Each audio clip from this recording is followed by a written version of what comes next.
Okay, so this is a video for everybody who struggled with the last lesson where we didn't have a video and it was just instructions in the code. So I am just sort of like cleaning this up. So I'm just deleting some stuff and um, I've already got the code in here. So just so that I'm going through the same process as you guys, I'm just going to delete this code. If you've already got this set up, obviously don't do this. I'm just doing it so that you guys can see. There's something that's weird going on at the top of my screen as well. I think that's due to me recording, but we'll just have to work with that. Okay, um, so this isn't the new stuff. There's going to be another video for the new stuff with the enemy and for the respawn and all that stuff. But for now, we're just going to recap on what we did last week or what some people did. So we've got a player and which is just an empty, and we have a rigid body and a box collider on him, and we basically need to add the script, but I need to remove this because I've already done it once. And then we need to grab the script. So for you, you go onto Google Classroom, scroll down, and it'll say new player script because there is a previous one to this, but we're going to use the updated one. So if I just minimize this, what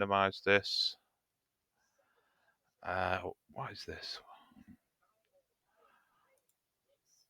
Or maybe that's what's causing the problem. Anyway, then it's still loading for some reason, so I can't grab these. Let's see if I can. Okay, so the player controller script is the one that I want. So I'm just going to click on that to open it because it's just a text document. I'm going to Control C to copy it, and then I'm going to go back into Unity. I'm going to right click down here. I'm going to create a C# script. I'm going to call it player movement, and then we're going to open that up. And we're just going to paste that into there. So this has a setup. It tells us how to set it up. So here it says add the script to your player game object. Wait a second, I'll just get rid of all this. We'll do that in a second. Make sure there's a rigid body, which we have already got. Then it wants us to select the player in your hierarchy and create a ground check object. I'll show you how to do that in a second. Okay, I know some of you were struggling with that before. But we've got this code, so that's great. So we'll just go back to Unity. We will click on the player, not the square, make sure it's the player, and drag this code in the bottom here.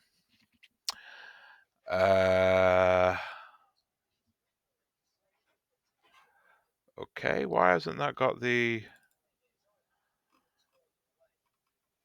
we haven't saved. I think that's the thing. We need to save it.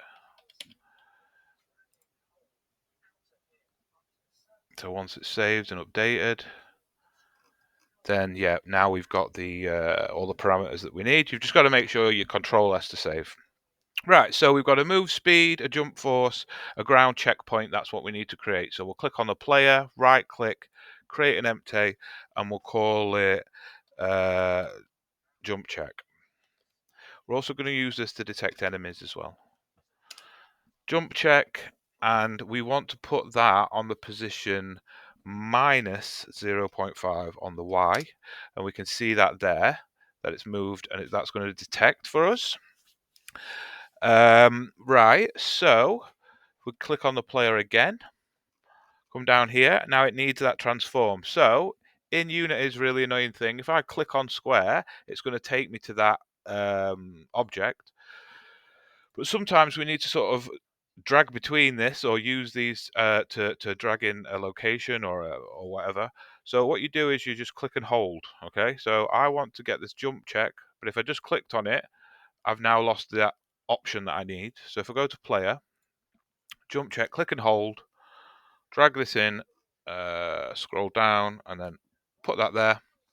And then it also says we need a ground layer. All right, so before we use tags, But now we're going to use layers because it's a little bit more robust. All right, so we're going to come over here to default, and you're gonna go and add a layer, but it'll be here in layer 6. I've already added mine. Make sure it's got a capital letter or it won't work. And you can see here you've got a lot of layers you can use. You've got 32 layers because you've got this 0 and it goes up to 31. Okay, so so we've created that. Now we need to actually set the ground to have that layer. So up here in the default, I've got it tagged as ground, which I'm just going to untag that because we're not using tags, we're using layers. And then we go here and then we use ground for the layer, not the tag. And then we go back to the player, and here where it says the ground layer, because it's basically using this to check when to reset this back to ready to jump, right? So we do ground, and then hopefully that'll work. So hit play. And then we can see in our debug window over here that we have this little debug set up in the code where if it's green, if we can jump, it'll allow us to jump and that debug will be green. It'll turn red when we cannot. And so now you can see that we cannot infinitely jump, and that's working exactly as we want it to. Right, good. Next thing is the coin. So I'm just going to create an empty. I'm going to call it coin. Or you could call it collectible, whatever you want. We're going to come over here to the object sprite. I'm going to make it a triangle. And you can see here that it has got away from us a little bit. I like everything to be centered at 0, 0, 0. Unity likes to move things so things aren't overlapping, and that is fine if that's okay with you. But for me, I like to center everything at 0, 0, 0. And sort that out later on so that I know that everything is lined up correctly. I'm also going to give that a color. This nice yellow. And if you get a crash here or it tries, sometimes the computers at college, they'll have an error here. If you just keep clicking cancel, I think that it just figures it out. But yeah, you might get a little error there. All right, so that's a nice color for that. If you do want to move the coin, though, you just select it here and then select it here and then grab this move tool and then you can just move it. So if that's easier for you guys to see.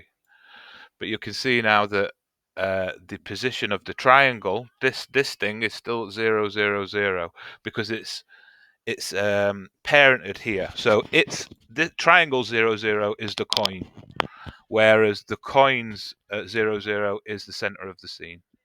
If that makes sense. So that there's a parent and a child, and that's we'll do a lot with that through inheritance and things like that as we carry on. Right, so we have the coin set up for displaying it on the screen. So now we need to grab that mesh, not the mesh, the coin script. So coin, and then we'll grab that script. That's really annoying me. I don't know why it's doing that. So we have the coin script here, and it's also blocking for us the the coin manager script. It's all right though. We can go grab it on Google Classroom. Right. So this is the coin script. We need to open it up. Control C to copy it. In fact, I should have it in here somewhere. Yeah, the coin counter's there, so that's great. We've already got it. All right. So back here, open up the coin script. Paste that in. Got some instructions here. Okay, so we haven't done this. We haven't set up a collider and set it to be trigger. That's really important. And then it wants us to make a prefab. Okay, we can do that. So first, actually, we need to go back to that coin script and save it. And then back here, we want to drag this. We need to select the coin. and drag the coin script here. Now, if you look at the bottom, you probably can't see it because this is covering, but it's giving us error because this coin script requires another script. They work together. And we are going to go into this in more detail, but if you are interested, the code that communicates between the it's here, the instances. Okay, so it's this here that's sort of like traveling between the coin counter and this script here. So it needs this. We also need to set up a player tag, which is already set up in Unity, but we probably haven't assigned it yet. So that's what we need to do. So we've got this coin, and then we need the coin counter for it to work. So we're going to create an empty, and this time the script has to be called coin counter in the same way that it's being referenced in the coin script. So if we open that up again and have a look, it's spelled coin counter like that, and that's exactly how it has to be spelled, I believe.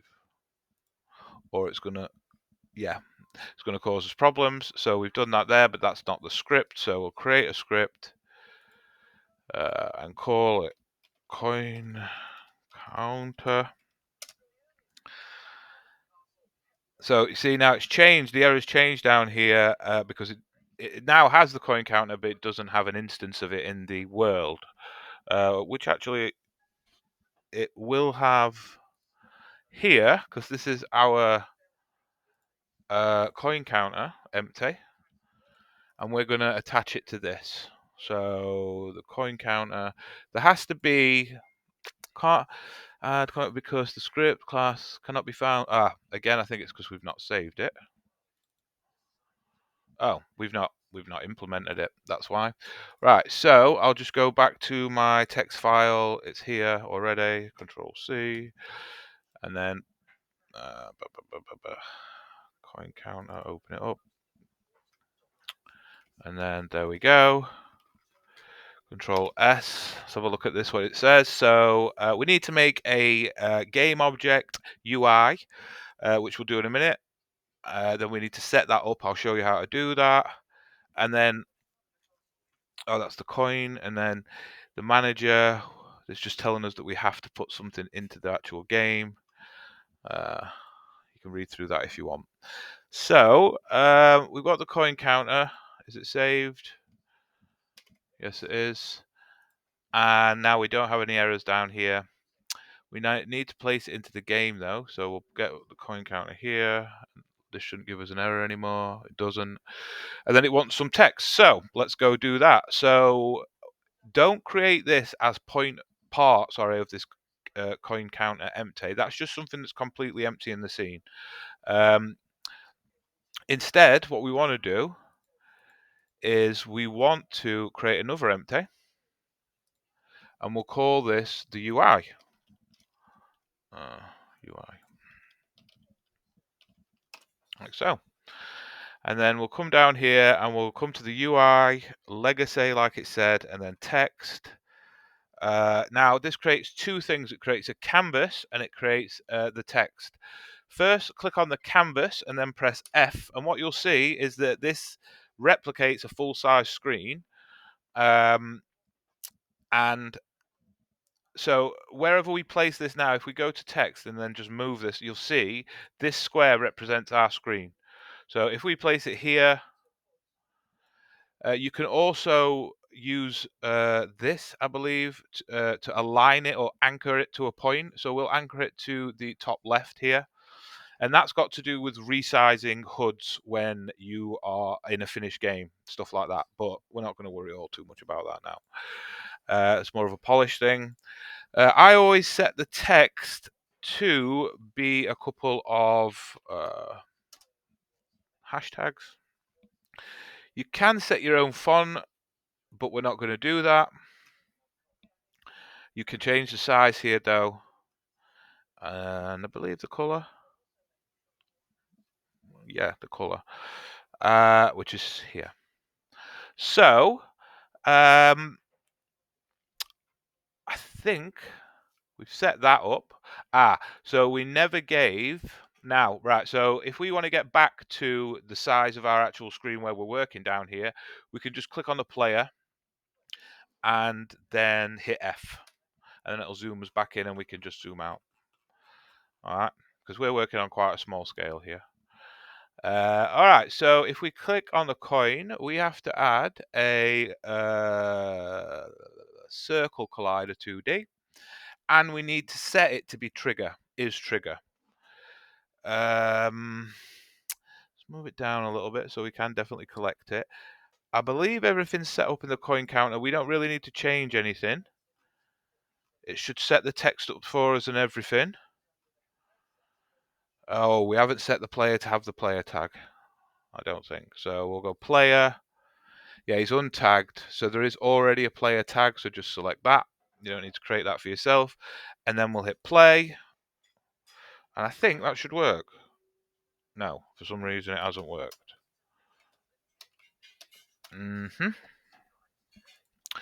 What am I forgetting? What am I forgetting?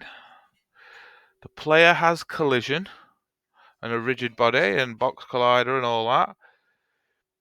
He's set to have the tag player. And the coin itself doesn't need any. And let's have a look at the coin counter. Ah ha ha ha. So the coin counter here has no text, but that shouldn't be the thing that's causing them not to collide. So that's one thing at least we can fix. So we'll just drag the text legacy into there and then hit play. And now this should at least say coins. Yeah, it says coins. Oh, and it's working now. So that was the thing that was not causing it to work. All right, cool. So just to polish this up a teeny weeny bit, let's go to the text and if we click on this dropper here, then click anywhere in the scene, we can pick that color. So now our color for the coin is the same as the text, which is just nice. So now for the very last thing we're going to do for this video is we're going to grab the coin, drag it down here, and that makes it a prefab. So now when we want to enter more coins, we can just drag it in from here. And all these prefabs are now sort of individual ones. So for example, if we set this rotation speed to be 100, this one to 50, but this isn't going to get applied to them. All this is now instanced them. So they'll all be slightly different in rotation, or they won't be, and I'll look really stupid. But if we hit play now, they all rotate at a different speed, so they're all individual, and we can play with the parameters individually. So that's a really powerful thing for us to make games. But I'm just going to undo that so they all have the same speed. Right, so that's the end of this video. Once you've completed this, jump onto the next one where we're going to be adding an enemy, a respawn point, lives. Yeah. All right, I'll see you in the next one.